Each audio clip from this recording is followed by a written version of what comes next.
નમસ્કાર મિત્રો, વેલકમ છે અમારી ચેનલ ગુજરાતી ગ્રામર ધમાકા પર। મિત્રો, હું તમારા માટે ગુજરાતી વ્યાકરણનો એક નવો જ ટોપિક લઈને આવી રહ્યો છું। તે ટોપિક છે પૃથ્વી છંદ। તો મિત્રો, પૃથ્વી છંદ શીખતા પહેલા પ્રથમ એની બેઝિક માહિતી મેળવવી ખૂબ જ જરૂરી બને છે। તો જોઈએ પ્રથમ એની બેઝિક માહિતી। તો મિત્રો, પૃથ્વી છંદમાં અક્ષરો કેટલા હોય છે? 17। મિત્રો, ઘણીવાર પરીક્ષામાં આવા પ્રશ્ન પૂછાતા હોય એટલે ધ્યાન દોરવું ખૂબ જ જરૂરી બને છે। તો જોઈએ મિત્રો, યતિ છે 8મા અક્ષરે।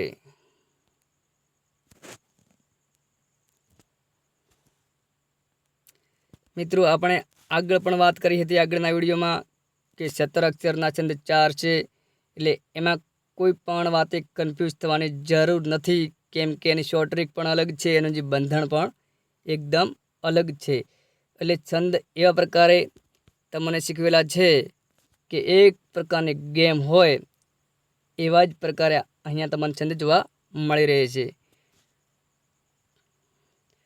તો જોઈએ મિત્રો એનું જે બંધારણ, જસ જસ ય લગા, જસ જસ ય લગા।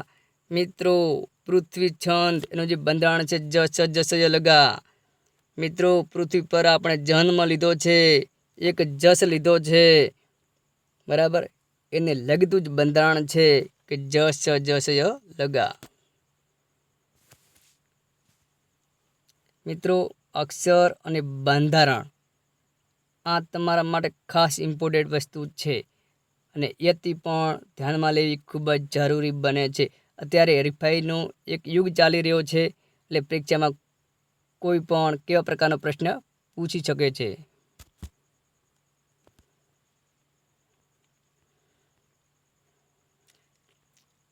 જોઈએ મિત્રો તેના ઉદાહરણ।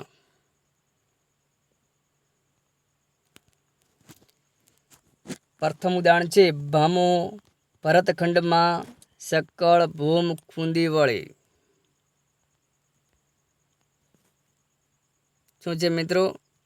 કે ભામો ભરતખંડમાં સકળ ભૂમ ખૂંદી વળી। હવે મિત્રો, પ્રથમ આપણે શું કરવાનું છે? અક્ષરોની ગણતરી કરવાની છે। તો ચાલો મિત્રો, આપણે પ્રથમ અક્ષરોની ગણતરી કરી લઈએ। 1 2 3 4 5 6 7 8 9 10 11 12 13 14 15 16 17।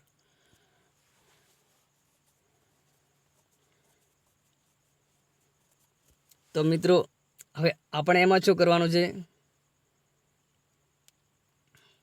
અક્ષરો 17 થઈ ગયા, તો આપણે ગણ બંધારણ ખાસ ધ્યાનમાં લેવાનું છે, બરાબર મિત્રો? તો ગણ બંધારણ શું હતું? કે જસ જસ ય લગા, જસ જસ ય લગા। તો જોઈએ મિત્રો, એ પ્રમાણે આવે છે।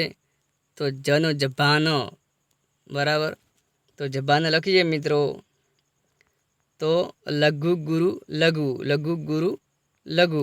તો સ્ટાર્ટ શબ્દ જોઈએ તો લઘુ ગુરુ લઘુ। પછી આપણે પૃથ્વીછંદમાં આપણે 2-3 શબ્દ સુધી જઈએ તો મિત્રો પૃથ્વીછંદ ઓળખાઈ જાય છે, એટલે એમાં તમારે કોઈ ગભરાવાની જરૂર રહેતી નથી।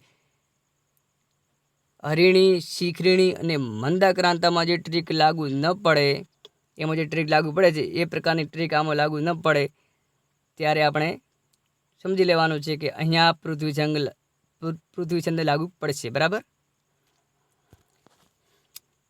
તો ધ્યાન આપજો મિત્રો ખાસ। તો પ્રથમ છે મિત્રો, જુઓ, લઘુ ગુરુ લઘુ લઘુ લઘુ ગુરુ લઘુ ગુરુ લઘુ લઘુ લઘુ ગુરુ લઘુ ગુરુ ગુરુ લઘુ ગુરુ, બરાબર મિત્રો? એવા પ્રકારે આપણે બંધારણ સહિત સમજાવવાનું, જેથી કરીને આપણે પૂરેપૂરો ખ્યાલ આવી શકે। મિત્રો, આખી પંક્તિ ના સમજાઈએ તો પણ મિત્રો ચાલે, આપણે પૃથ્વીછંદ ઓળખવા માટે ફક્ત એટલી આપણે જે મહેનત છે ને કાફી છે। આગળ ના જઈએ તો પણ આપણને ખ્યાલ આવી શકે છે કે આ પૃથ્વીચંદ છે। બરાબર, પૃથ્વીચંદ્રનું જે બંધારણ છે જબાન જસ જસ લગા, એટલે સ્ટાર્ટિંગ આવે છે જબાન। બરાબર, તો જબાન લખીએ તો લઘુ ગુરુ લઘુ સ્ટાર્ટ છે, લઘુ ગુરુ લઘુ, ઓકે। પછી જસ તો સલગા લઘુ લઘુ ગુરુ છે, હા છે લઘુ લઘુ ગુરુ। ક્લિયર મિત્રો? આ બે ગણ સુધી આપણે જઈએ તો પણ મિત્રો ખ્યાલ આવી શકે છે કે અહીંયા બીજો કોઈ છંદ લાગુ પડશે નહીં, અહીંયા પૃથ્વી છંદ લાગુ પડશે। મિત્રો સમજાઈ ગયું છે, છતાં આપણે એક બે ઉદાહરણ જોઈ લઈએ જેથી કરીને તમને પૂરેપૂરો ખ્યાલ આવી શકે।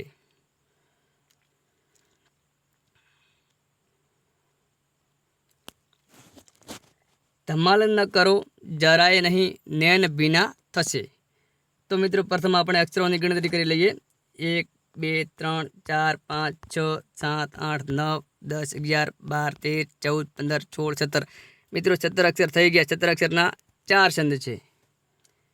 તો હવે આપણે બંધારણ ઉપર જવું પડશે। તો બંધારણ શું હતું? જ સ જ સ યો લગા।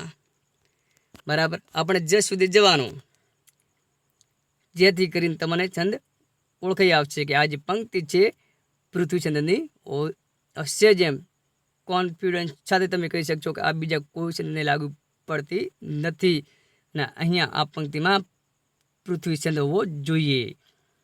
તો મિત્રો કઈ રીતે? પ્રથમ આપણે જોઈએ તો લઘુ ગુરુ લઘુ લઘુ લઘુ ગુરુ ને લઘુ ગુરુ લઘુ। હવે મિત્રો આપણે આગળ ના જઈએ તો ચાલે, ફક્ત જસ સુધી જવાનું જેથી કરીને તમને પૂરેપૂરો ખ્યાલ આવી શકે। તો જબાન લખીએ તો લઘુ ગુરુ લઘુ હોય છે, તો અહીંયા પણ લઘુ ગુરુ લઘુ હોય છે। પછી સલગા તો લઘુ લઘુ ગુરુ। બરાબર મિત્રો, ખ્યાલ આવી ગયો છે?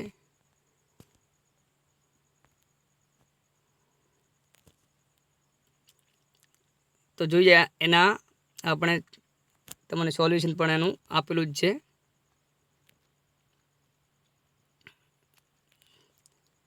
મિત્રો સોલ્યુશન છે કે જે ગુરુ છે એની નિશાની કરેલી છે, એના સિવાય બધા કેવા છે?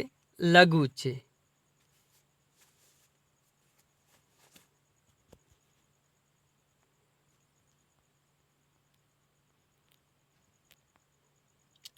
તો મિત્રો તમને મારો વિડીયો યોગ્ય લાગ્યો હોય તો લાઈક કરવાનું ભૂલતા નહીં, શેર કરજો જેથી કરીને બીજા મિત્રોને પણ ઉપયોગી બની શકે।